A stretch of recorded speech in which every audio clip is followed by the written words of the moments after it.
sustainability of small businesses. My name is Tina Patigny, and I am a Senior Program Officer at LISC Boston, where I manage the small business ecosystem and drive equity into economic opportunities.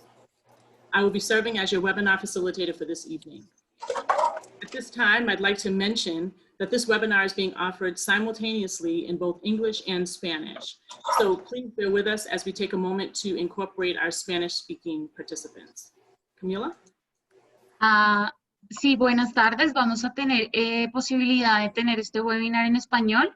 Entonces, por favor, cuando vamos a prender la opción de español, en unos momentos ustedes la van a ver en la parte de abajo de sus pantallas. Por favor, escojan el canal de inglés y podrán escucharme a mí en español, ¿ok? Tina, if you want to go ahead. Okay, thank you so much, Camila. So I'll just run through tonight's agenda. We'll start with a welcome from Karen Kelleher, Executive Director of LISC Boston, and Hitendra Patel from the IXL Center. And then we'll move to, I will provide an overview of the Beyond 6 Feet Apart program for those participants joining our webinar for the very first time. This will help to put this webinar in context as it relates to what we're doing through the Beyond 6 Feet Apart program. After the webinar, we'll provide a link to the LISC website where you'll have access to the recording of this webinar, a few takeaway tips, and additional information for those who'd like to learn more about the program and LISC services. We'll then we'll have a panel discussion that will be guided by our moderator, Tia Weiss, who I will introduce to you shortly. Once the discussion ends, the panel discussion ends, we will have squeezed our panelists dry of all their great knowledge and expertise, and we'll open up the floor for initial questions from participants from the Beyond 6 Feet Apart program. And so while you are soaking up all of this great knowledge, please jot down your great questions that I imagine you're going to be so eager to ask these expert panelists. This is your moment to ask all those burning questions like, where do I begin, and how will I know that I'm marketing myself in the right way? I'm sure you're not going to be the only person who's looking for answers to those questions. So please don't be shy in asking questions. Take full advantage of this amazing opportunity to develop your business. And we want to hear from you. We want to hear from you, and we want to learn from you as well. We'll give you instructions at that time on how to have your questions answered. And then we'll provide other members of the audience an opportunity to submit questions through the Q&A or the chat. And we'll do our best to get those answered time permitted.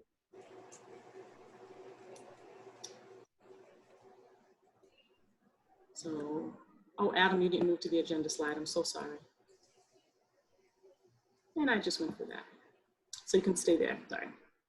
So LISC is always excited to host these webinars because it affords us the opportunity to learn your needs and concerns as a small business, and also allows us to offer useful and effective tools and expert knowledge, wisdom, and insight on real-world issues and challenges that small businesses currently face or will face in the coming months as they work to navigate these unpredictable times. So to help us better understand the digital world of small business, we've invited an amazing group of experts to help us learn how COVID-19 has impacted the need for a new digital communication strategy, from changes in consumer demand and how to respond to those demands, to viewing your business from a new consumer perspective, and what tools and strategies to consider in building digital capacity for your business.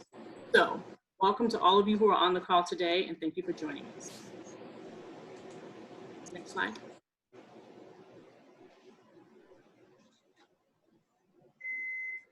Karen. Good evening, everyone. I'm Karen Kelleher. I'm the Executive Director of LISC Boston, and I just want to welcome our very exciting panelists. We have 3 marketing mavens here tonight, and I want to encourage all of the small business owners on the call to take full advantage of the opportunity to tap into their brains to figure out how to reposition your business. These sessions are very exciting for us because we get to learn together. We have learned so much from the small businesses in this cohort already. We learned tremendously from the ones in the last cohort, and tonight is about learning together how you can use digital tools to do what we discussed last week, which is go get your money. I think it was Brandon who said it last week. Go get your money. You got to go out there and reposition yourself, and you got to use these tools to do so. So the three experts, Tariana and Colette and Josiane, are amazing resources for you tonight and for us to help us figure out how do we help you and other businesses like you to build the capacity to reposition your business. So I'm really excited to hear what they have to say, and I'm going to pass the torch to our partner, Hitendra Patel at the IXL Center. Tina's going to tell you a little bit about what we've been trying to do with this program and why we partnered with the IXL Center, but we have this amazing partnership, and Hitendra is a huge part of the vision behind this program. So Hitendra, I pass the microphone to you. Good. Thank you, Karen. First of all, pleasure to be here, honored to be here. IXL Center helps companies implement initiatives around growth. And the main idea here is we provide discipline, we provide methodology, we provide teams, and by those combinations with you, the companies, we can help you over a 4 to 6 week period get a lot done. And this partnership with LISC is very powerful because we're doing it in a cohort model. We're not doing this with one company at a time, but we're doing it with 30 companies at a time. And as a result, we can make impact at scale, and we can get a whole bunch of neighborhoods, communities all up and running at the same time. Looking forward to this thing. The speakers we have today are incredibly critical for our next phase of what we have to do. Every company needs to sell, and every company needs to be known that they are out there. And today, digital is one of the ways to make that happen, perhaps the only way to make it happen in the world of this pandemic. So with that, I'm really looking forward to learning from our speakers, but I look forward to all of you taking lots of notes and asking good questions. Thank you. Can I add one last thing for the speakers? I just want to mention that we were lucky to have Colette speak at one of our webinars in the last cohort. And during that time, she said, all of you business owners should get your MBA students to give you a marketing plan. Well, as a result of that, all of you are going to be getting a marketing plan as a part of this process. So you and your team should be using this session to inform that marketing plan, and be aware that whatever we learn tonight is going to be the assignment that all your students are going to get next week. So speakers, feel free to push us as far as you possibly can. Tina, back to you. Thank you. Great, thank you. So next slide, Adam. So just a brief introduction to LISC, which stands for the Local Initiative Support Corporation. LISC is one of the country's largest community development support organizations, and we've been supporting and collaborating with underserved communities for over 35 years to revitalize neighborhoods and bring events. Although a national organization, we have deep local roots in Boston, and having invested more than $300 million in Massachusetts communities throughout the 35 years. Everything we invest in is done through an equity lens. We prioritize our investments from affordable housing, education, developing entrepreneurs and growing existing small businesses, and financing programs that connect people to technical assistance and resources to building capacity and stability. One of the most devastating aspects of COVID-19 is the disproportionate impact that it's having on communities of color, which is a clear outcome of discrimination and underinvestment that long predates the pandemic. LISC's urgent response was to provide support and/or relief by driving 4 critical solutions for the small businesses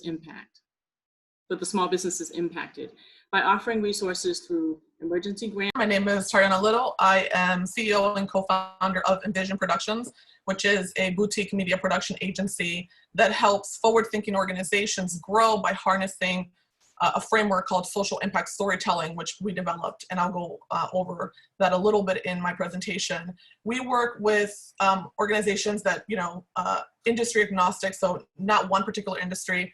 It could be emerging, like a startup, all the way to established like government agencies. And how we work with small businesses typically is, customer development or for nonprofits, fundraising.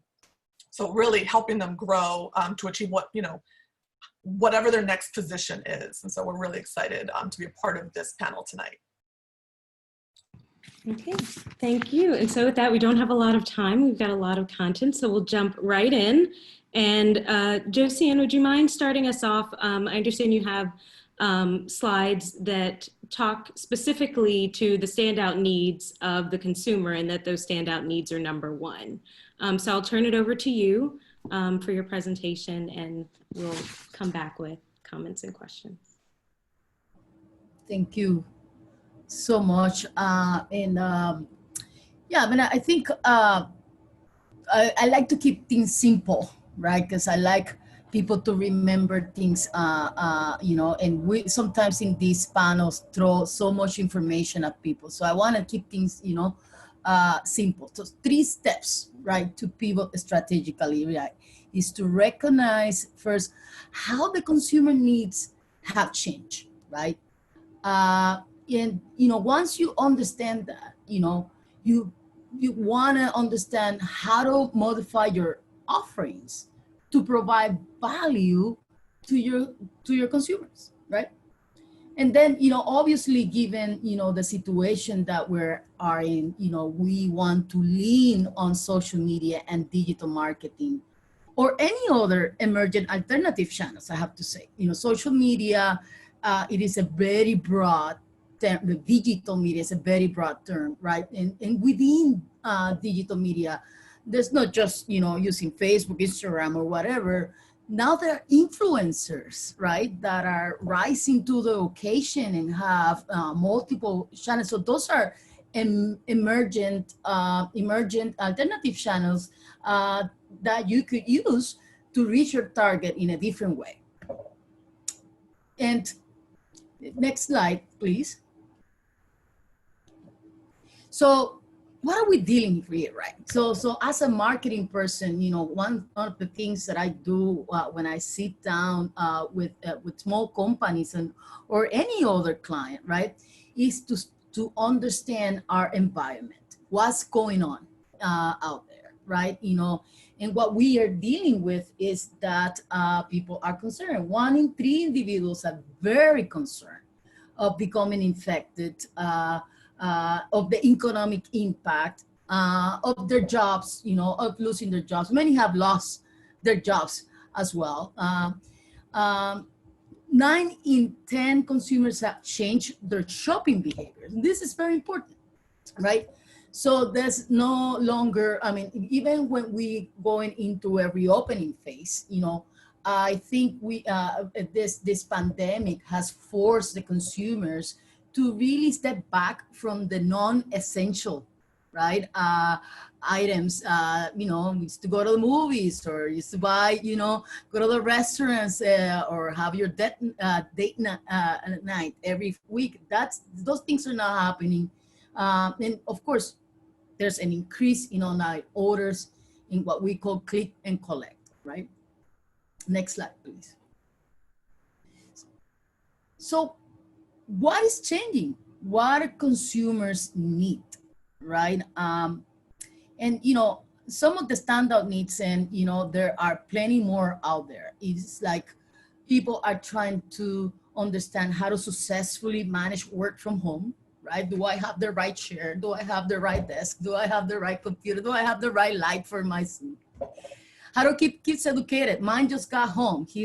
I can hear him jumping around, you know, knocking on doors, you know. They're looking at cost-saving promotions and deals, right? Money is tight, so they're looking at, you know, the consumer, you know, elasticity is tight. They're looking at reassurance of safety. You know, is it safe to buy from you, to, you know, to visit you? They are definitely into PPE and protective gear, and that's going to continue to happen, I know, for a while.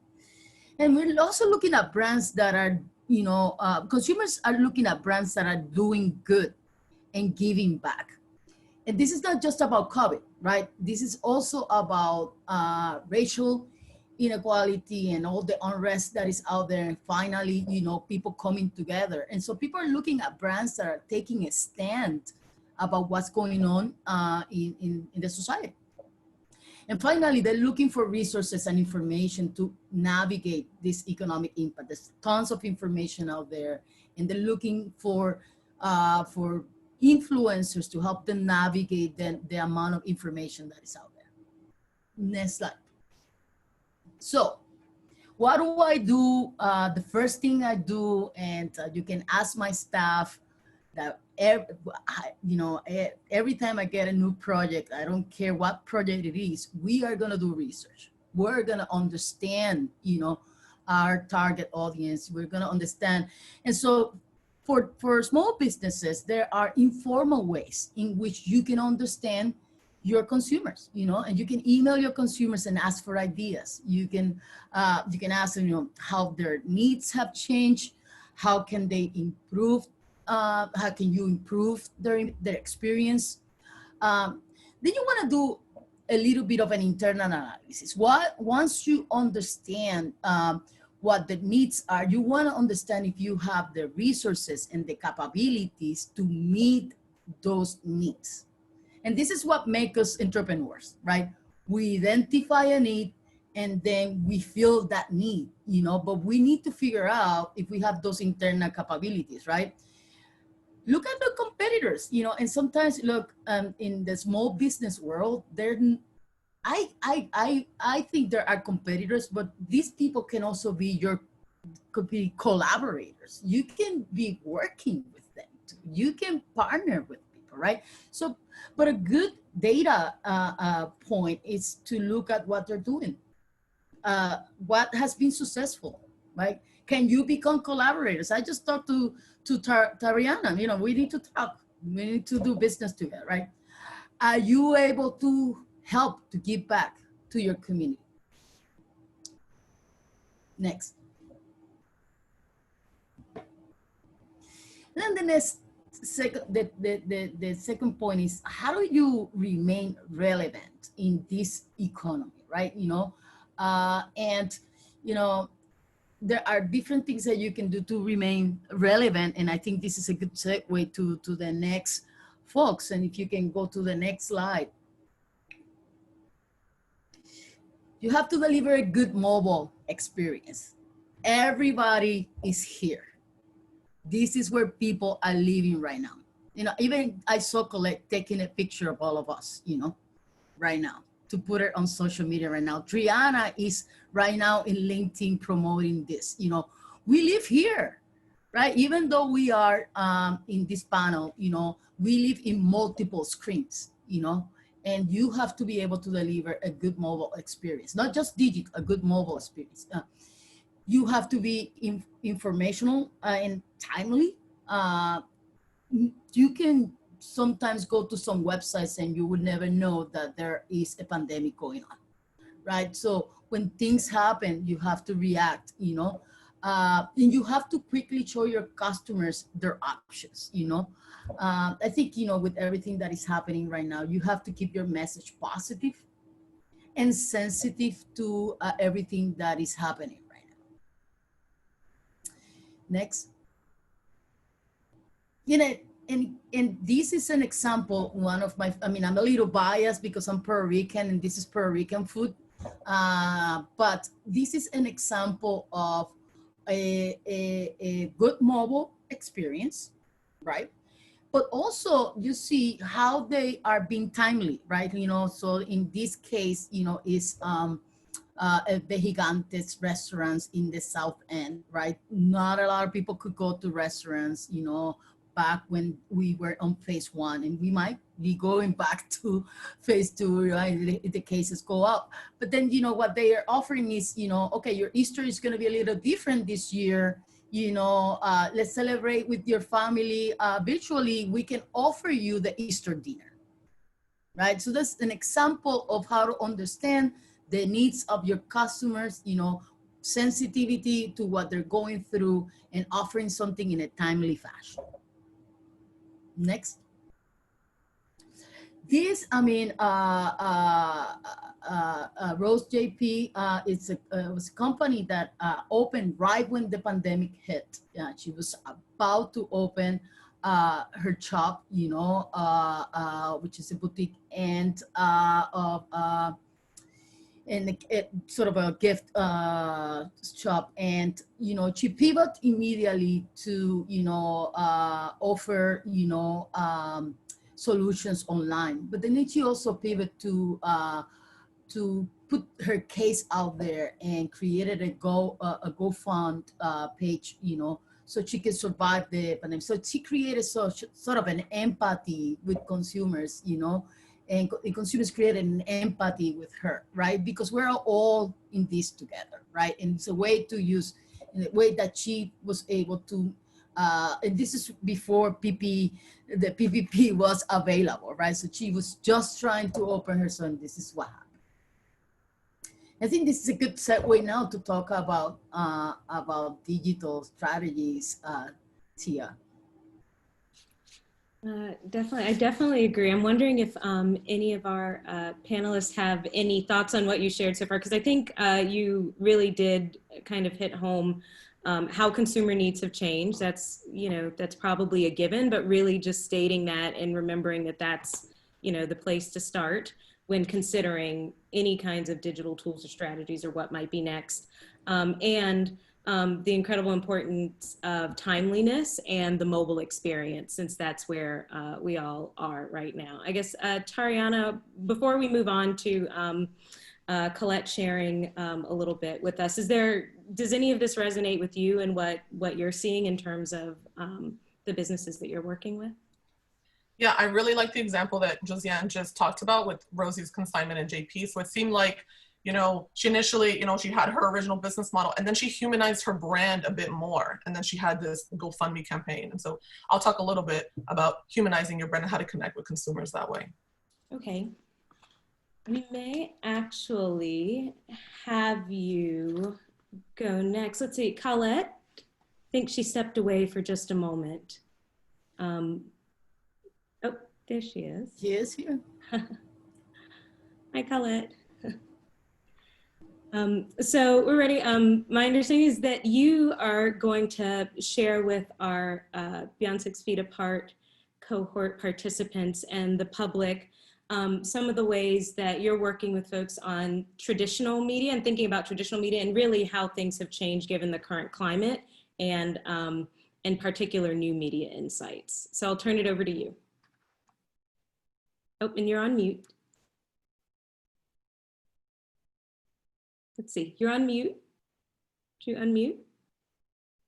Oh, I'm muted. I was thanking Josiane for really setting this up, and she is so very right. And we're going to walk through some of this, building on her background and what she said, the foundation that she has laid.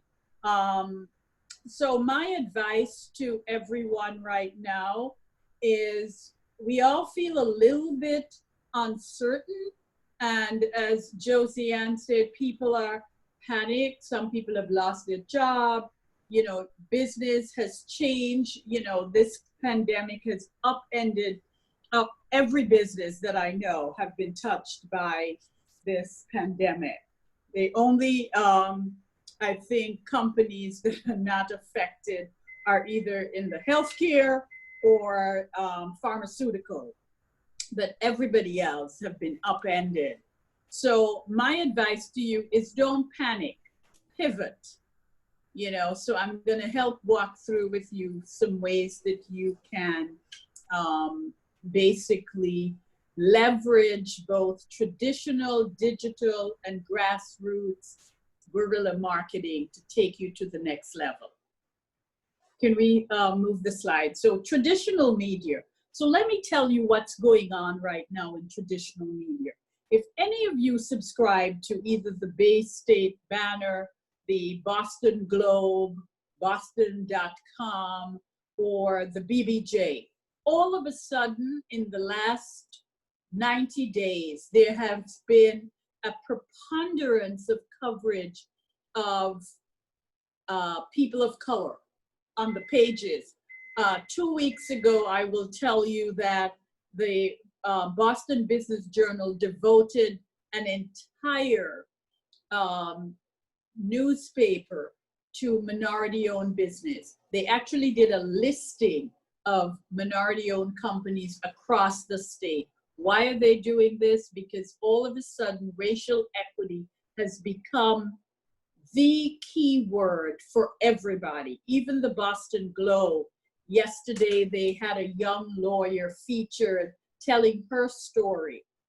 So I want to encourage you, each of you, all of us have stories that we can tell.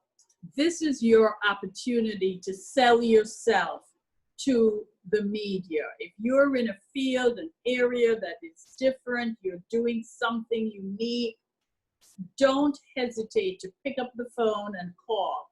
Go through the paper, see who is covering the area that you are in, and call them. Get their email address, because often you can find it at the bottom of a story, and just shoot them an email. Tell them why you would be, or your business would be, a great story. The other is also true for electronic media. So I'm thinking about media outlets like Channel 5. They have City Line. City Line is completely devoted to minority concerns and people of color. They're looking for opportunities. Our friend Josiane and our friend Alberto Vasallo, who is the publisher of El Mundo. Alberto does live streaming on Facebook, and he also is very much interested in highlighting and sponsoring people of color on his online publication. So I want you to take advantage of those. I want you to also look for radio stations that are covering stories about people of color, businesses of color. So you have on KISS 108, you have Minority Perspective, and the host producer of that is a woman called Gwen Blackbird. You can Google her, you can find her on either Facebook or LinkedIn, and just send her, message her. You also have on 97.7, which is sort of the oldie station with Motown sounds.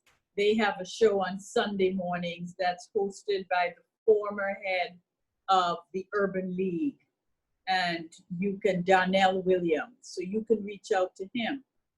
And of course there is BUR, there is WGBH.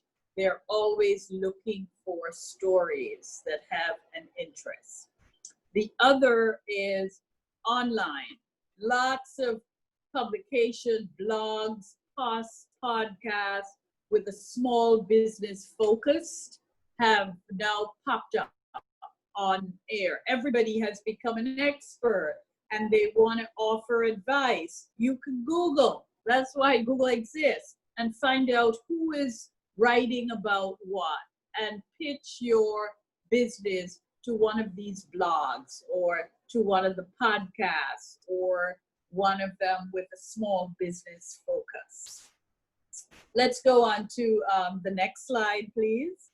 So digital media platforms are probably the most prolific way a small business that doesn't have a marketing budget can really establish themselves and build a brand without any money. You know, it doesn't cost you anything to be on Facebook. And if you are not on Facebook, you should have a Facebook page. You should have a Facebook page. So I would advise that. The other thing I would advise that you should think about doing is getting on LinkedIn. You have a business, get on LinkedIn. That's where all the business people are, and make yourself available to anyone and everyone. The other is Instagram. Why I love Instagram is that you can do videos, you can do all kinds of publications. You can, all kind of exposure that you can do on Instagram. And you can tout your products, your services. The other is YouTube. YouTube is a great place to make your own videos. You can do how-to videos. You can talk about your product. You can create your own channel. That's a way to get your company, for yourself, for your product, or your service. And of course, Twitter. Everybody should have a Twitter handle. You can tweet out, you can tag people. That's a great way to get people to follow you and, you know, look at who the people are that you want to follow. And the more people you follow, people will follow you back. And you should do tweeting. You should tweet on a regular basis. That's how you build a following. I have close to 3,000 people who follow me on Twitter. So I tweet out things, and Josiane is right. I was taking a picture of all of us who are on the on this platform speaking, the panelists, so I can tweet it out and send it. Send it. So move to our next slide, please. So I love what Josiane was saying, because we didn't even talk, but we are basically saying the same thing. B2B, grassroots is now, you're not doing digital. B2B collaboration and co-branding. If you find somebody whose business complements yours, you know, find a way to work with them. You know, if I have a client who is looking to reach out to the Latino market and wants stuff designed and also created in language, well, the first person I would go to is Josiane. Even though in some areas of our work we are competitors, we can also collaborate. I am a firm believer that there's always enough for everybody, and teamwork is dream work. So think about how you can collaborate, even if the person is a competitor. You know, you think about it, companies come together all the time who are competitors because they realize together they can win and win big, and they both walk away happy. Nobody loses anything. So that's B2B, business to business marketing. The other is B2C, business to consumer. Just remember, when you're doing that, approach everything like the WIFM. What's in it for me? That's what consumers want to know, you know, because they have so many options that you want to make sure you're offering them something that has something in it for them. And so I'm going to give you, I do advertising for the airport. I am the minority partner to the airport concession, advertising concessionaire.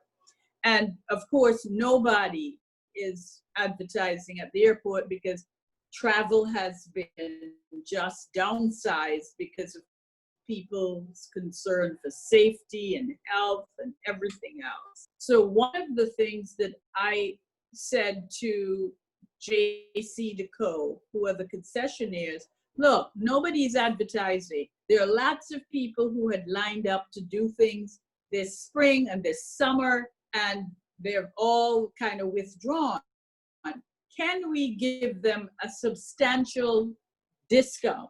How about if we said 75% off the traditional costs? Then I can go after new people who never thought they could afford to be in the airport. Now they can, because at 75% off, it's a big deal. So my sense is they said absolutely. So I have been pushing out that message to my existing clients who have advertised before, and for those who have clients who they have tried to encourage to do digital advertising but thought they couldn't afford it, here's an opportunity. 75% off all the way through the end of September, because we don't know what's going to happen. So you're now giving the consumer something that's in it for them.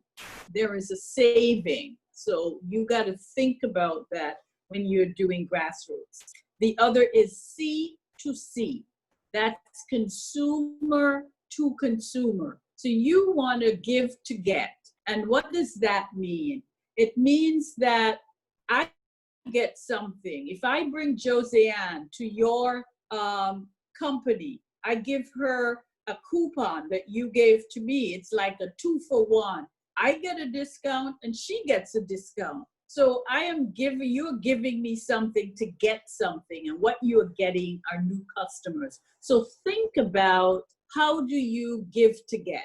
What can you do to the people who are loyal to you? Get them to refer business or to bring a new customer, and they get something and the customer gets something. Think about, if you are also, who are the influencers in your community, in your marketplace, in your space, whether if you're online, if you are in your church, in your spiritual, in your network, and you want to have your influencers leveraging your products and services because they're an influencer. Somebody is going to want to, the reason why people go out and get endorsements from certain people, because those people have credibility and people are going to buy from them. Faith-based marketing. Everybody on this call, I know, belong to some faith-based organization. So leverage that. Don't forget that the people you're around, the people you go to church with on Sundays, even if you're doing it virtual, you can still leverage those connections as grassroots. And on that note, I know that we are getting, I don't want to use up all the time, but I don't know if I have one more slide at all. I thought this is it. Is this it? Yes, this is it. Okay, great.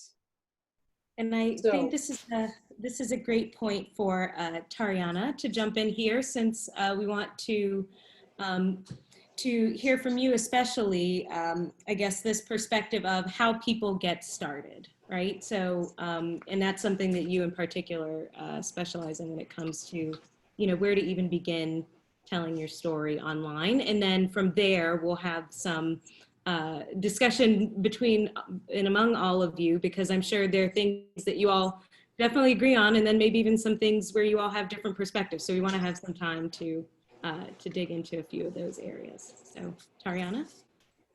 Thank you. So next up on my slide.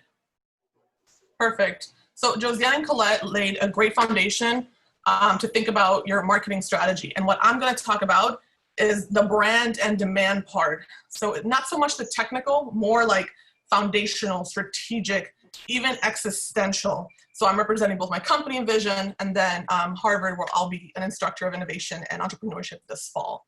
Next slide. This is my life model, and I think that this is relevant for all of us.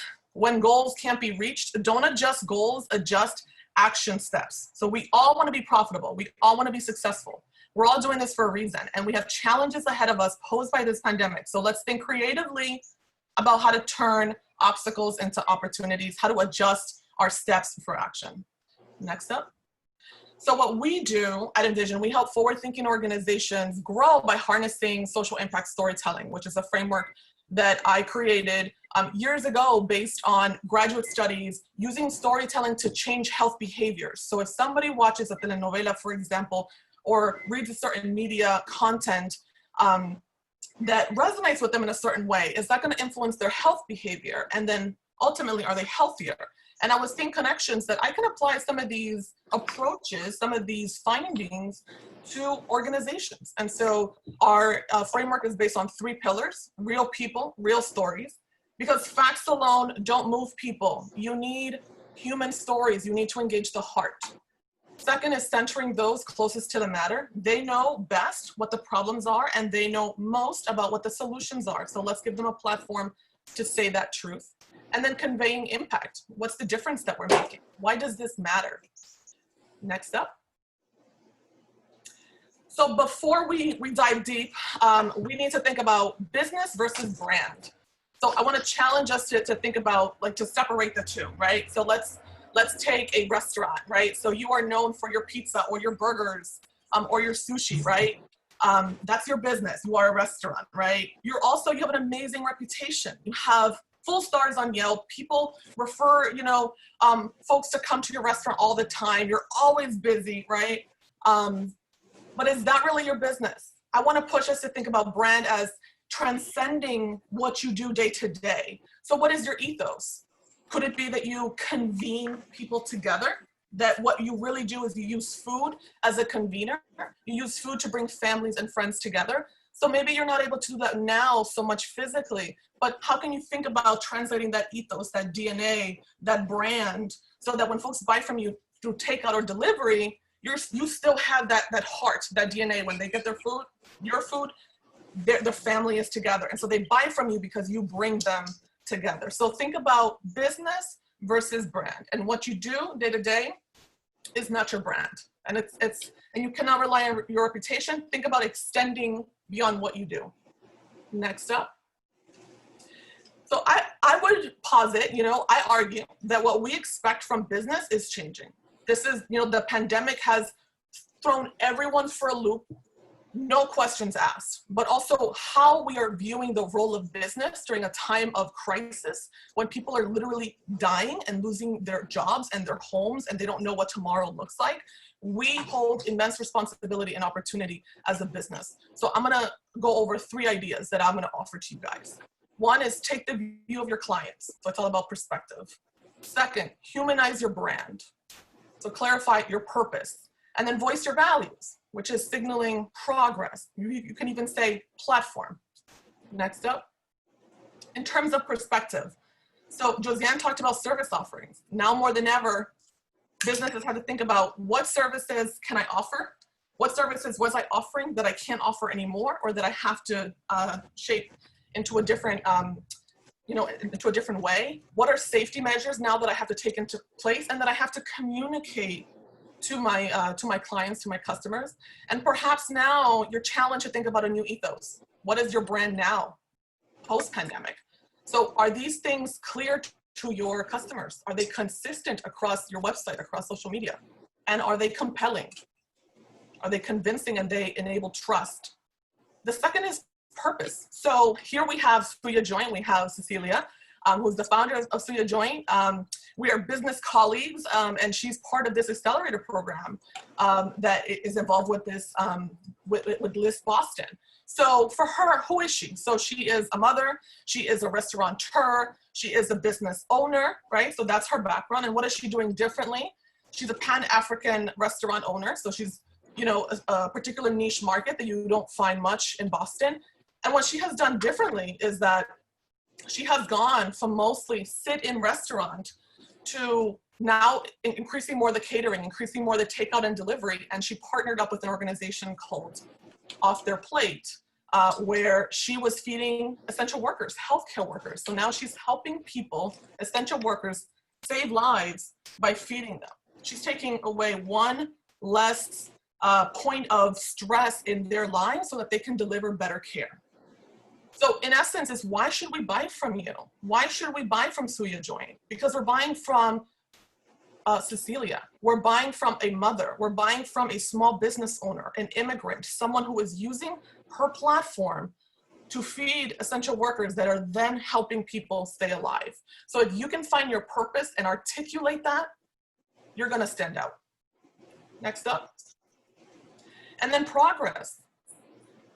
I say, this is my personal opinion, as business owners, we have an immense responsibility to do right. And we have a platform to be able to say things that otherwise we would not be able to get away with. So because we are our own owners, we are our own bosses, we can say things and we're not gonna get fired for it. There's no one saying you can't say that, or don't implement that decision, or you can't, change course, or, hire this person or do this. We have to think about, what is it that we stand for?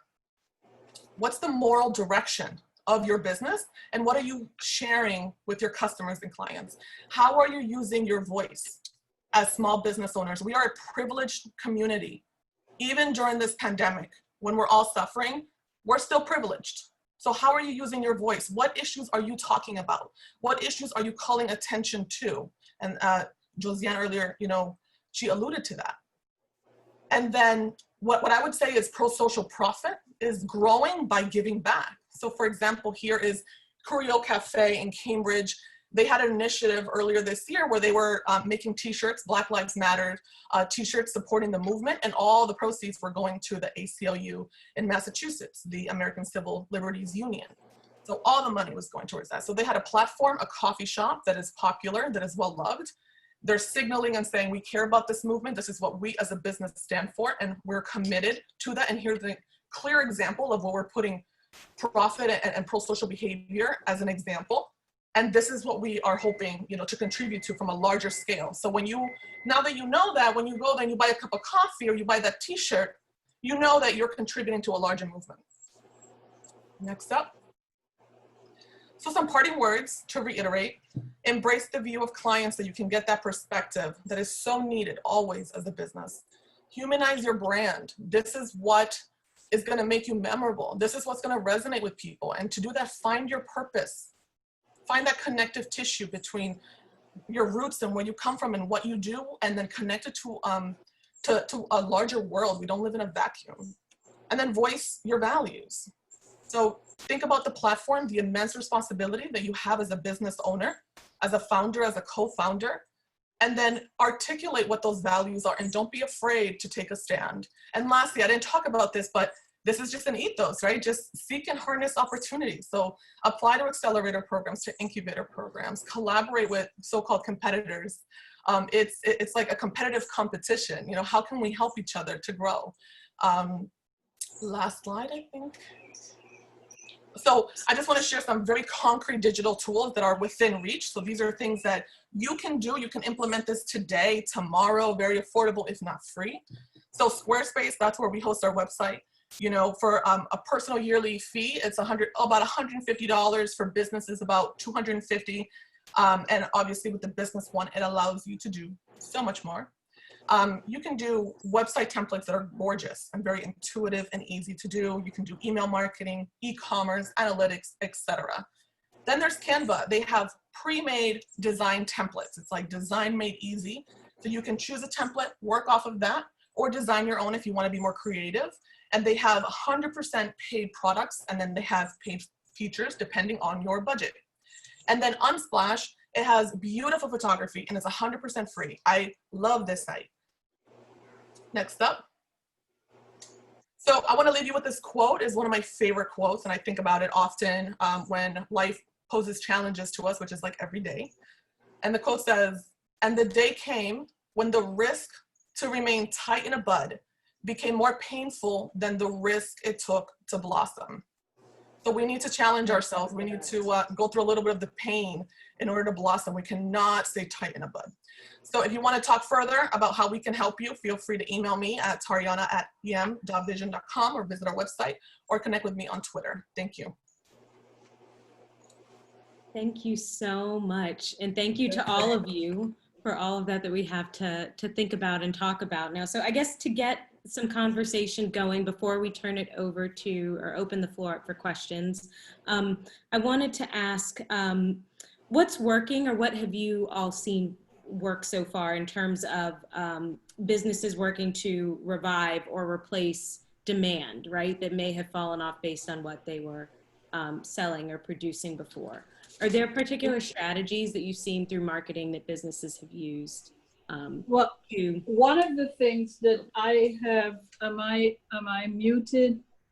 One of the things that I have observed and noticed is, and I think Tariana was initially, she was talking about, the restaurant business, which is probably one of the hardest hit in the industries, the ecosystem of culinary, particularly for brown and Black companies.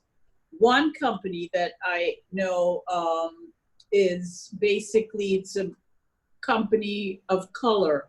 They started within a month of the pandemic, they sort of pivoted into offering like supermarket things and offering to like bring the stuff to your house.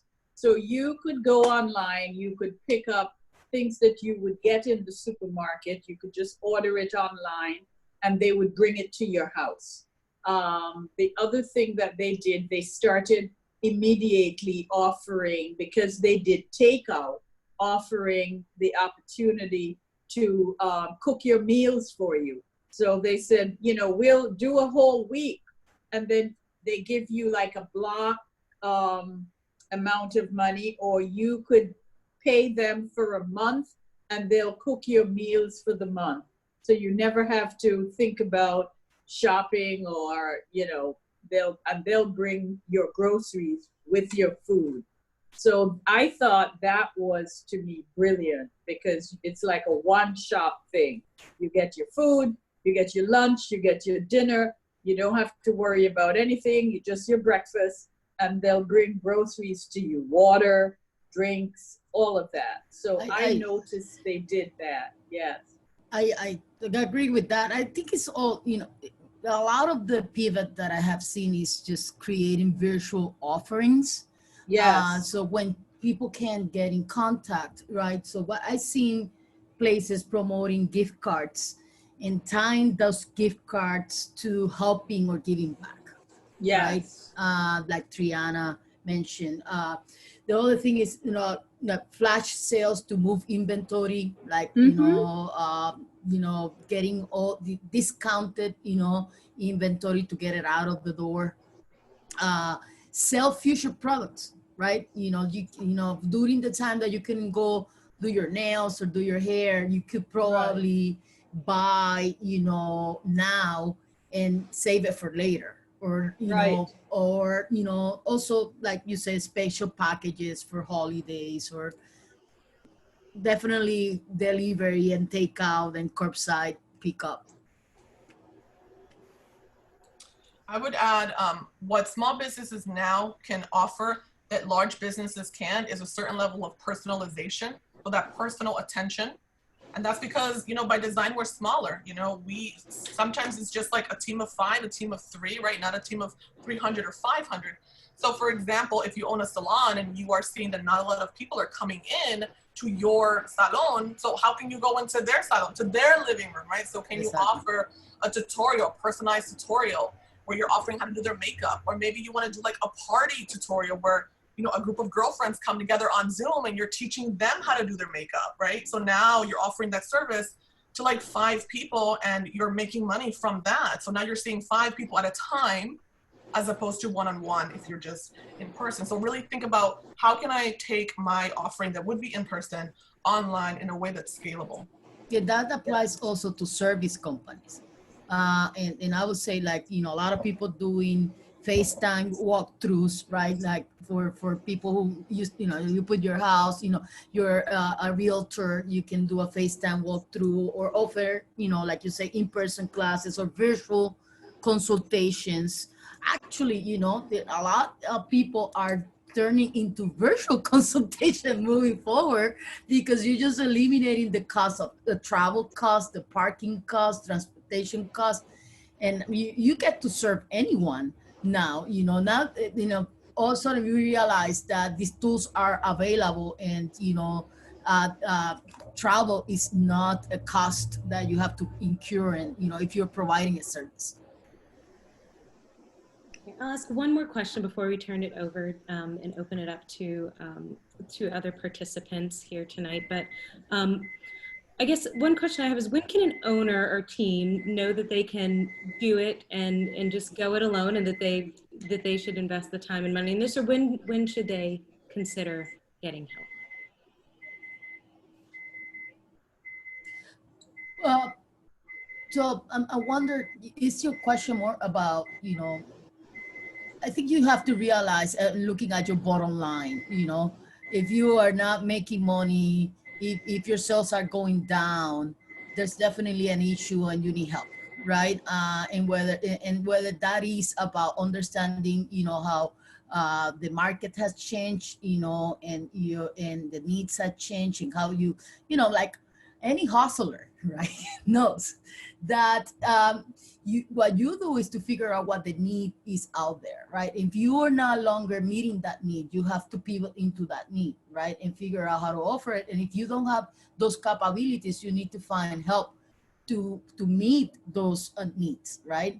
In order to do that. And I think that's where you have to realize that, when you need to keep an eye on your sales, keep an eye on your profit, and things are going down, it's time to maybe reach out for help, and there are resources out there that are available to help small businesses, survive this crisis.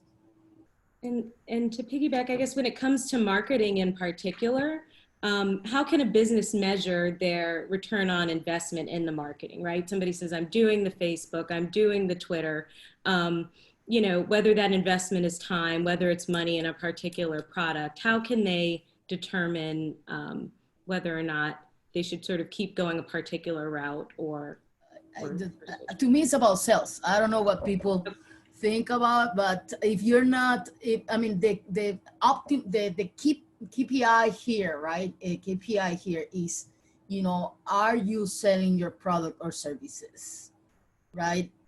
You can have reach, you can have likes, you can have shares, you can have engagement, but if you are not selling your products or services, you have to look into your message, you have to look at the platform you're using, you look at the experience that people are using when interacting with you. I might be wrong, but let me see. What do Colette and Tariana think? Colette, you're mute. Muted. Keep forgetting.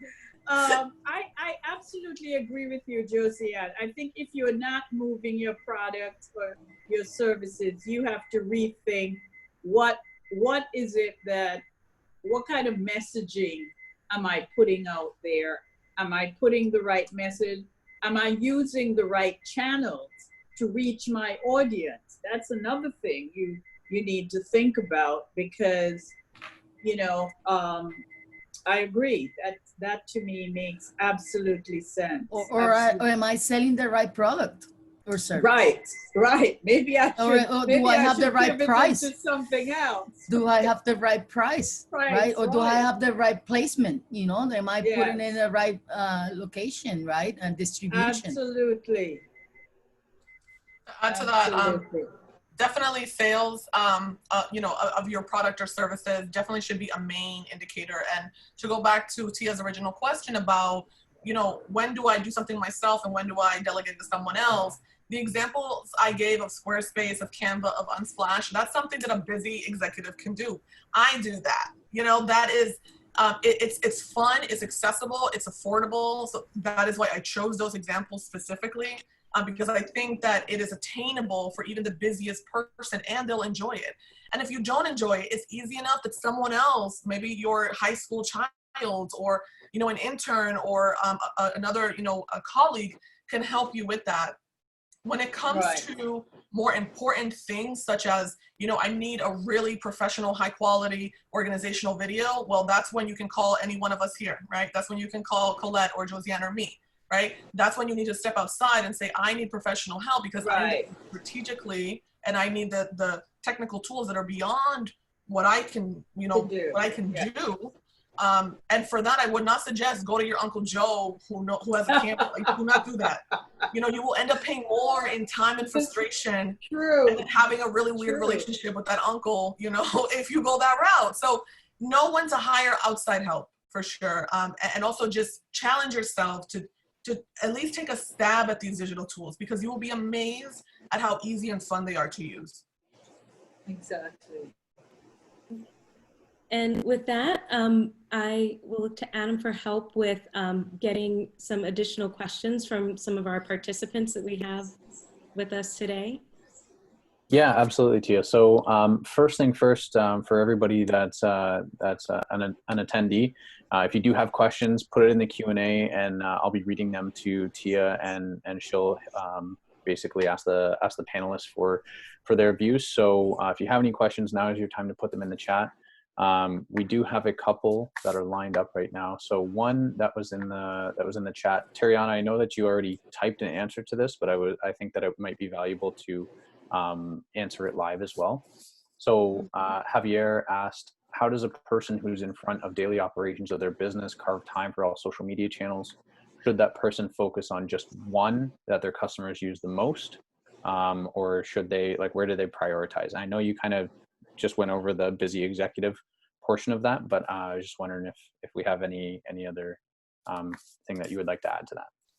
Yeah, so as I wrote in the chat, what I would recommend to Javier and anyone else, who's wondering about that question is, first, do not think that, oh my God, all these tools are out there, I need to use them. Do not do that. You're going to waste your time.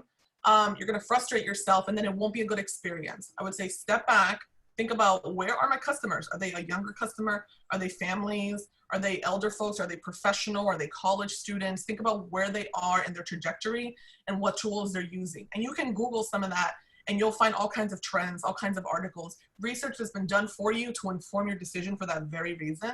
So then you decide to use that platform. They have scheduling tools. So there's like Hootsuite, and I know Facebook also, you can schedule it right in the platform. So you can, say, I'm gonna sit down for an hour once a week. I'm gonna schedule all my posts for the next week or for the next 2 weeks. These are the sales, these are the updates, these are the stories we're gonna tell. So you sit down, grab a glass of wine, post some pictures, post some text, and then hit schedule, and then back away and let it do its thing. And that way you don't have to think about it. You're scaling your time and effort. Tariana, we all agree with the glass of wine. I would also add to the, brilliantly said, that depending on the industry that you operate, you want to choose your platform, right? For restaurant and retailers, are visual. You want to show that plate of food. You want to show that clothing. You want to use visual platforms like Instagram, Facebook.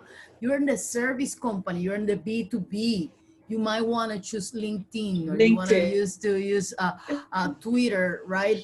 And there are, there are plenty articles out there that will, send you in the right direction. But I totally agree for small businesses not to think that you have to use all the tools, to choose one and you spend time on that one where you could get, connected to your target audience. And see if you're not getting any response, then you kind of try something else, pivot to another platform, because maybe the platform you're using is not aligned with your business. So, be bold.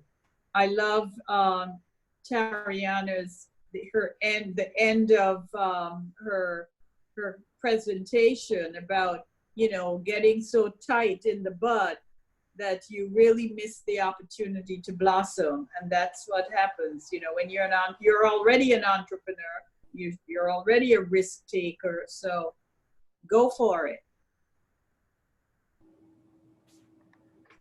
Great, thank you so much for those answers. So we have some lined up in the Q&A here. So what I'm going to do is I'm going to take the first question was by Mary J. Bohart. So I'm going to take you off mute, Mary, and allow you to go ahead and ask the question live to the panelists. So if you want to unmute yourself, go ahead. Can you hear me, panelists? Yes. Yes, excellent.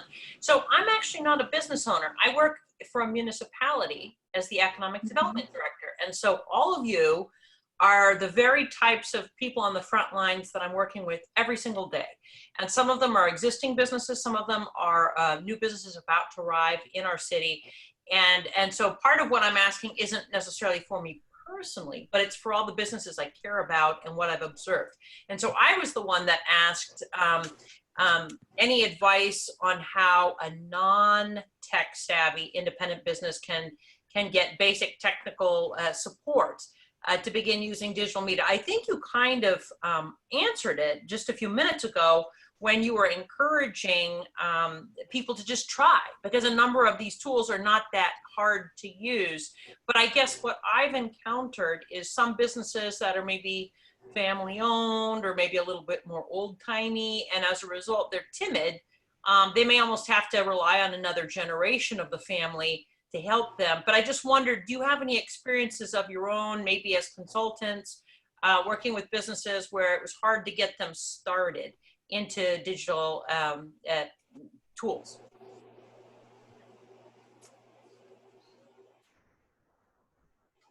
I mean, I do have experience with companies that actually have been, operating for a long time and never thought about, the digital strategy. So it's a journey to work with the businesses and getting them, to lose a little bit of the fear, and also to understand the importance of digital communications. But I mean, I think you have to probably use examples and show how using the digital marketing really increases, your bottom line. You show the return on investment, like we were doing today.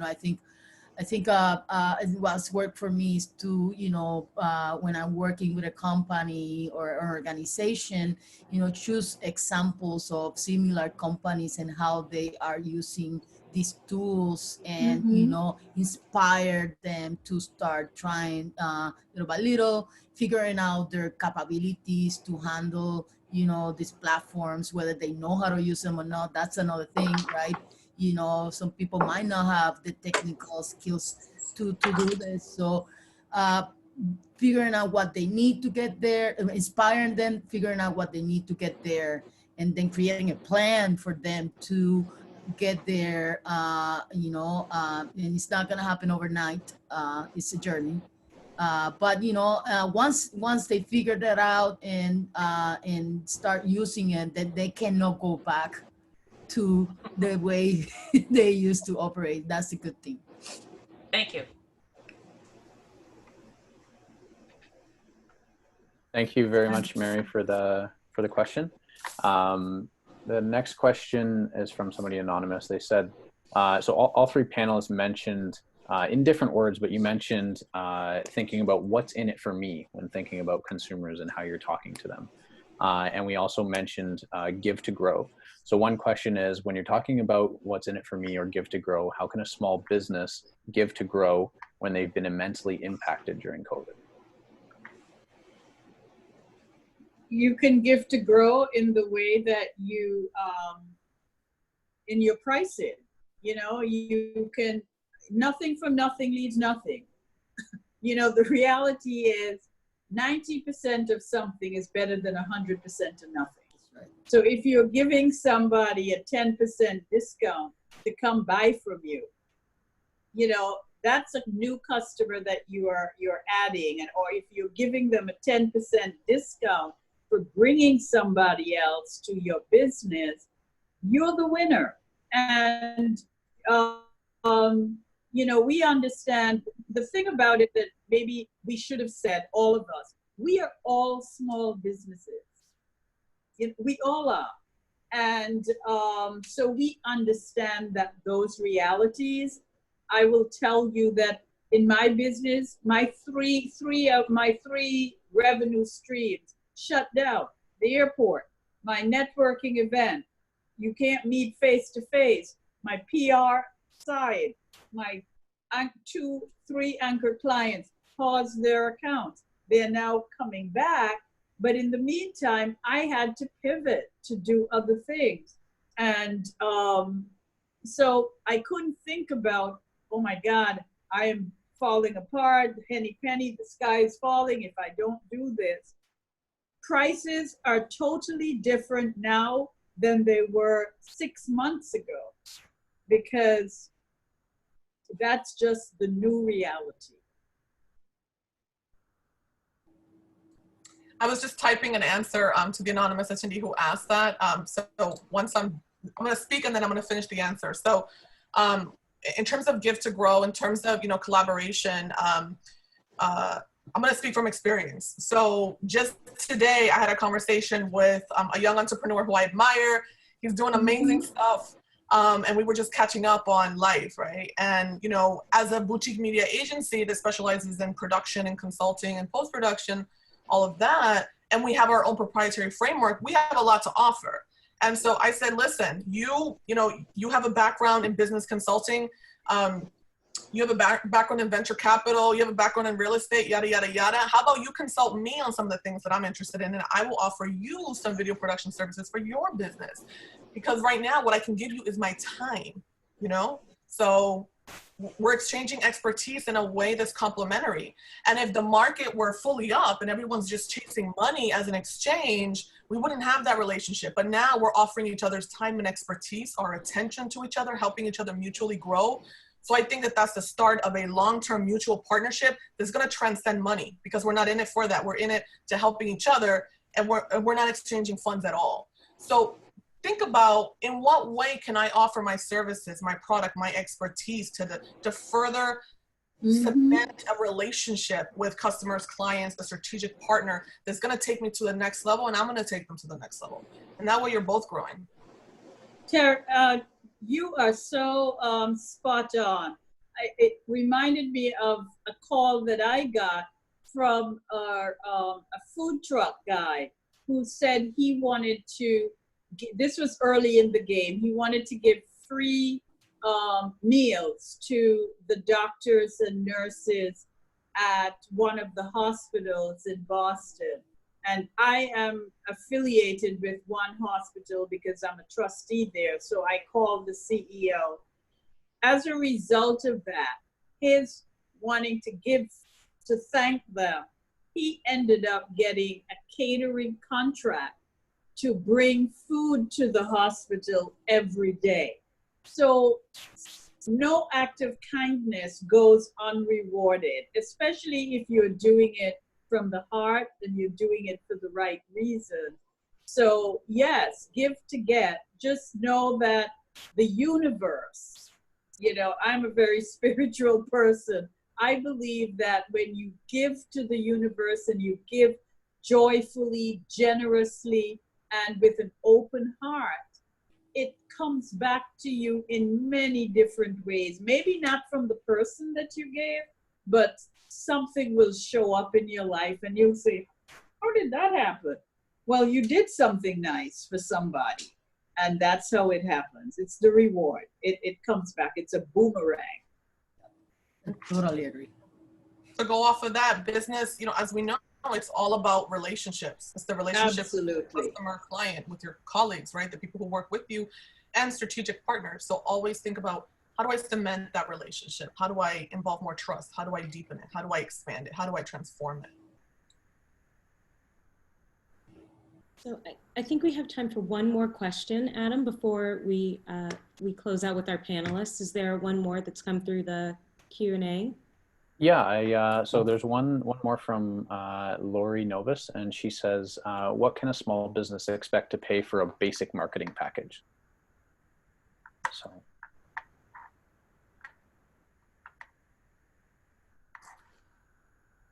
If you would like me to take her off mute? We can see if she wants to elaborate a little bit on that question. Sure. Sure. Okay. So Lori, I've taken you off mute. If you're able to. I take a stab at this. Sure. I think this is very. It could vary from marketing consultant to marketing consultant. Some companies will work with different clients, different sizes, and do have the rates, and some people will look at your revenue and say, look, you're this size, so there will adjust the rates, depending on your size, and so it is a very difficult question to answer, because there's no one answer to that, right? I think when I started consulting, I would just figure out my price depending on the size of the company, right? You know, and sort of have, you know, different packages for different sizes of company. Um, Ricky.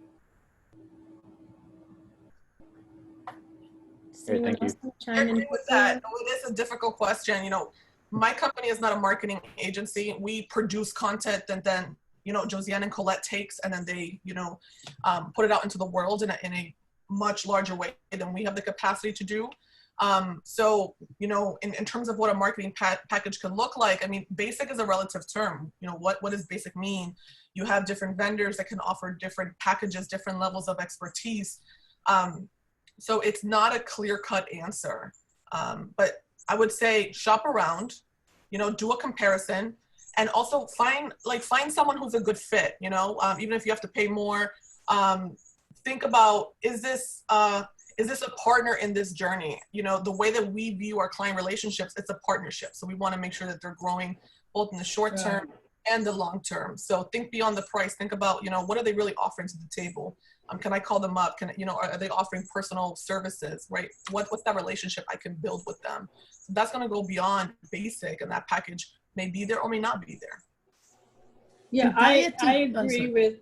Sorry, Josie. No, tie it to return on investment, right? So yes. You know, marketing dollars need to be tied to, you know, how much you're gonna make in sales, you know, and that should be, you know, part of, you know, how you evaluate that.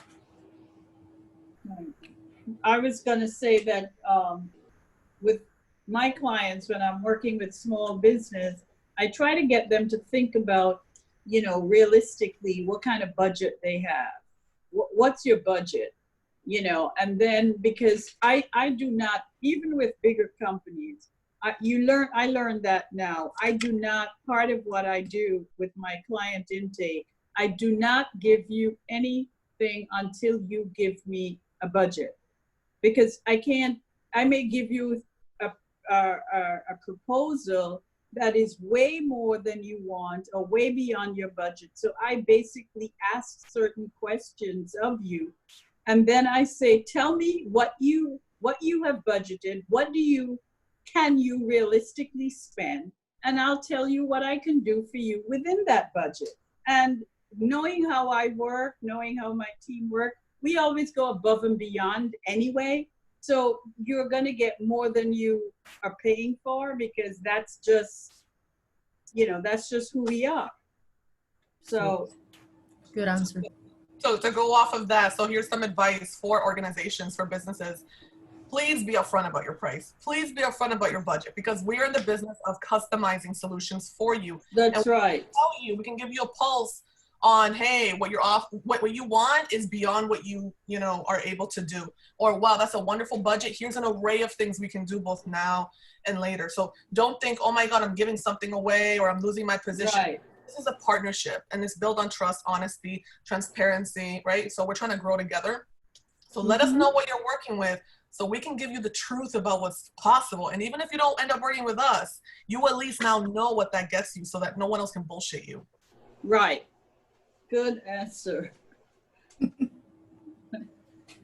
All right, and with that, it looks like we are at time. So I want to say thank you so much to our distinguished panelists again. You all shared, you know, the importance of looking first at your strategy, of the timeliness of your message, the importance of telling your story, of humanizing your brand and what it is that you're doing through your business, as well as some really specific digital tools that are out there and ways to actually use them, right? That would work for a business and a team, no matter your size. So that was, I think, more than we could have hoped to get in this time. And your answers to the questions were particularly insightful from your individual's perspective. So thank you again so much for your time. Thank you. Thank you, Adam, for walking us through those questions from the Q&A. And with that, I will turn it back to Tina, who will close us out for the evening. So thank you, everyone.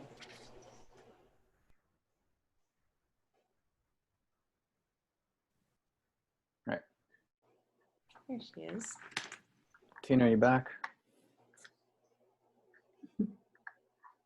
Tina took off. So we've got Tina's box here. Yeah. She's joined us back on screen. All right. There she is. Yeah. Ah, there she is. I'm here. This has been amazing. This has been just as amazing as I thought it was going to be when we talked about it from the very beginning. I mean, I can probably go another hour just listening to all of you go back and forth with, this is on point and, this is what I do. This has been such an amazingly rich content-filled discussion.